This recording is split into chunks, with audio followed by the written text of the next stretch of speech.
Hi friends, welcome back to Manasa recipes. Today tasty recipe వచ్చేసి బాదుషా స్వీట్ని చాలా టేస్టీగా ఇంట్లో ఉన్న వాటితోనే ఇలా ఈజీగా ఎలా ప్రిపేర్ చేయాలో చూద్దాం.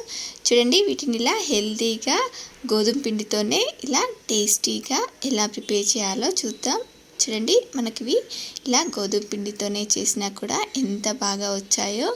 మరి మీరు కూడా ఒకసారి ఇలా తప్పకుండా ట్రై చేయండి. మరి మీకు కూడా ఇవి ఇలా పర్ఫెక్ట్గా రావాలంటే వీడియోని స్కిప్ చేయకుండా చివరి వరకు చూడండి.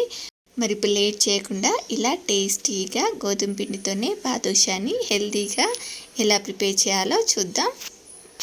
ఇప్పుడు ఇలా ఈ బాదుషా స్వీట్ని చేసుకోవడానికి ముందుగా ఇలా 1 కప్పు గోధుమ పిండిని తీసుకుంటున్నాను. చూడండి, నేను ఇక్కడ ఆశీర్వాద్ గోధుమ పిండిని తీసుకుంటున్నాను. మీరు కావాలంటే మైదా పిండితో కూడా చేసుకోవచ్చు. నేను ఇక్కడ హెల్తీగా ప్రిపేర్ చేస్తున్నాను కాబట్టి గోధుమ పిండి తీసుకున్నాను. చూడండి, ఇప్పుడు దీంట్లోకి ఇలా ఒక 4-5 స్పూన్ల నెయ్యిని యాడ్ చేసుకోండి. ఇలా నెయ్యి వేసుకున్న తర్వాత ఇప్పుడు దీంట్లోకి నేను ఇక్కడ ఒక 1/2 teaspoon baking soda, 1/4 teaspoon baking పౌడర్ని వేసుకున్నాను. మీ దగ్గర బేకింగ్ పౌడర్ ఉంటే వేసుకోండి, లేదంటే స్కిప్ చేసేయండి. కేవలం బేకింగ్ సోడా వేసుకున్నా కూడా సరిపోతుంది. చూడండి, ఇప్పుడు చిటికెడంత సాల్ట్ వేసుకొని దీన్నంతా కూడా ఇలా బాగా మిక్స్ చేసుకోవాలి. పిండి ఇలా కలుపుకున్న తర్వాత దీన్ని ఇలా ముద్దలా చేస్తే మనకు పిండి ఇలా ముద్దలా రావాలి.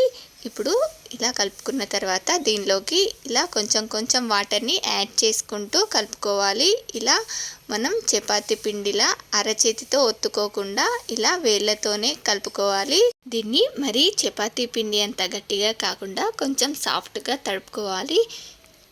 చూడండి, మనం ఈ పిండిని ఇలా తడుపుకున్న తర్వాత దీనిపై మూత పెట్టి ఒక అరగంట పాటు నానబెట్టుకోండి. టైం ఉంటే 1 గంట పాటు నానబెట్టుకుంటే ఇంకా బాగా వస్తాయి.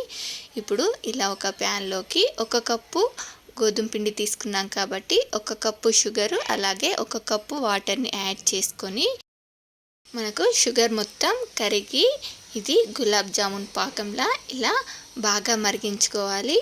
చూడండి, దీన్ని ఇలా ఒక 4-5 నిమిషాల పాటు ఇలా బాగా మరిగించుకున్న తర్వాత ఇప్పుడు దీనిలోకి ఒక 1/2 టీ స్పూన్ ఇలాచీ పౌడర్, నేను ఇక్కడ ఒక చిటికెడంతా ఫుడ్ కలర్ని యాడ్ చేసుకున్నాను. ఇది పూర్తిగా ఆప్షనల్ మాత్రమే, మీరు కావాలంటే వేసుకోండి, లేదంటే స్కిప్ చేసేయండి. చూడండి, దీన్ని ఇలా ఒక 4-5 నిమిషాల పాటు ఇలా గులాబ్ జామున్ పాకంలా మరిగించుకున్న తర్వాత స్టవ్ ఆపేసి పక్కన పెట్టేసుకోండి. ఇప్పుడు మనకు ఇలా ఈలోపు మనకు ఈ పిండి కూడా నానిపోయింది. చూడండి, నేను ఇక్కడ దీన్ని 1 గంట పాటు నానబెట్టుకున్నాను. చూడండి, ఇప్పుడు ఈ పిండిని ఇలా ఒకసారి ఇలా నేను వీడియోలో చూపిస్తున్నట్టుగా ఇలా చేసుకొని ఇప్పుడు వీటిని దీన్ని ఇలా చిన్న బాల్స్లా చేసుకొని చూడండి, నేను వీడియో క్లిప్లో చూపిస్తున్నట్టుగా ఇలా రౌండ్గా తిప్పుకుని ఇలా బాల్లా చేసుకొని మధ్యలో బాలుషాలాగా హోల్ చేసుకుంటే సరిపోతుంది. చూడండి, ఇలాగే మిగతా వాటన్నిటిని కూడా నేను వీడియోలో చూపిస్తున్నట్టుగా ఇలా రౌండ్గా తిప్పి ఇలా మధ్యలోకి హోల్ చేసేసుకోవడమే. పిండిని మాత్రం అరచేతితో అస్సలు ఒత్తకండి, ఇలా వేళ్ళతోనే తడుపుకొని చేసుకోవాలి. ఈ బాదుషాని ఇలా రౌండ్గా తిప్పుకోవడం వల్ల మనకు బాదుషా ఇలా మంచి షేప్లో వస్తుంది. చూడండి, ఇలా మిగతా వాటన్నింటిని కూడా చేసి రెడీగా పెట్టుకోండి. ఇప్పుడు మరో పక్కన డీప్ ఫ్రైకి సరిపడా ఆయిల్ తీసుకొని వేడి చేసుకోండి. ఈ ఆయిల్ని మరీ ఎక్కువగా వేడి చేయకుండా ఇలా ఆయిల్ గోరువెచ్చగా ఉన్నప్పుడే మనం ఈ బాదుషాస్ని వేసుకొని ఫ్రై చేసుకోవాలి. ఆయిల్ మరీ ఎక్కువగా వేడైతే మనకివి లోపల పిండిలా అలానే ఉండిపోతుంది. చూడండి, ఇవి మనకు మంటని సిమ్లో పెట్టుకొని గోరువెచ్చగా అయిన తర్వాత వేసుకుంటే ఇవి మనకు ఫ్రై అయిన తర్వాత ఇలా పైకి తేలుతాయి. ఇలా ఆయిల్ నుండి పొంగి పైకి తేలిన తర్వాత వీటిని ఇలానే మంటని సిమ్లో పెట్టి ఇలా 2 వైపులా తిప్పుకుంటూ బాగా ఫ్రై చేసుకోవాలి. చూడండి, ఇలా మనకు బాదుషాలు ఎంత బాగా పొంగుతూ ఎంత పర్ఫెక్ట్గా వచ్చాయో. ఇలా వీటిని ఫ్రై చేసుకోవడానికి నాకు ఇక్కడ ఒక 7-8 నిమిషాల టైం పట్టింది. వీటిని ఇలా మంటని సిమ్లో పెట్టుకొని 7-8 నిమిషాల పాటు ఇలా మంచి రంగులోకి వచ్చే వరకు ఫ్రై చేసుకొని తీసేసుకోవడమే. చూడండి, ఇవి మనకు ఎంత బాగా వచ్చాయో. చూడండి, ఇప్పుడు మిగతా వాటిని కూడా ఇలానే ఫ్రై చేసుకొని తీసేసుకోవడమే. మనం బాదుషాల్ని తీసుకున్న తర్వాత స్టవ్ ఆపేసి మళ్ళీ ఆయిల్ గోరువెచ్చగా పడిన తర్వాత ఇలా ఆయిల్లో వేసుకొని ఫ్రై చేసుకోవాలి. చూడండి, ఇవి మనకు ఇలా వేసుకున్న తర్వాత ఆయిల్లో పైకి తేలిన తర్వాత మళ్ళీ స్టవ్ ఆన్ చేసి మంటని సిమ్లో పెట్టుకొని మనం వీటిని కూడా 7-8 నిమిషాల పాటు ఇలా బాగా ఫ్రై చేసుకొని తీసేసుకోవడమే.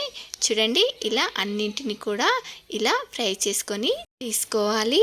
చూడండి, ఇలా మనకు బాదుషాలు ఎంత మంచి షేప్లో ఎంత పర్ఫెక్ట్గా వచ్చాయో కదా. మనకివి ఇలా కొంచెం ఇలా పైన పగిలినట్టుగా వస్తేనే మనకు ఇవి పాకాన్ని బాగా పీల్చుకుంటాయి. చూడండి, అన్నింటిని కూడా ఇలా ఫ్రై చేసుకొని మనం ముందుగా ప్రిపేర్ చేసుకున్న పాకంలో వేసుకొని మనం పాకం బాగా పట్టించుకోవాలి.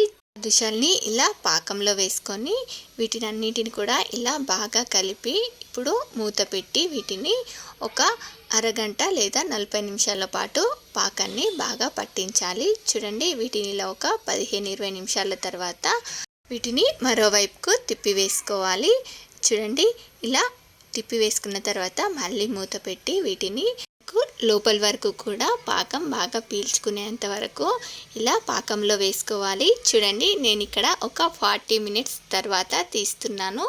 ఇలా పాకం బాగా పీల్చుకొని చాలా టేస్టీగా మనకు బాదుషాలు రెడీ అయిపోయాయి. ఇలా కేవలం ఇంట్లో ఉన్న వాటితోనే చాలా ఈజీగా హెల్దీగా బాదుషా స్వీట్ రెడీ అయిపోయింది. ఇలా కేవలం 1 కప్పు గోధుమ పిండి 1 కప్పు షుగర్ ఉంటే సరిపోతుంది. మనం ఇలా ఈజీగా బాదుషాని ప్రిపేర్ చేసుకోవచ్చు. మరి మీలో ఎంతమందికి ఈ స్వీట్ నచ్చిందో ఒక లైక్ చేసి కామెంట్ చేయండి. అలాగే మీ ఫ్రెండ్స్ అండ్ రిలేటివ్స్కి కూడా షేర్ చేయండి.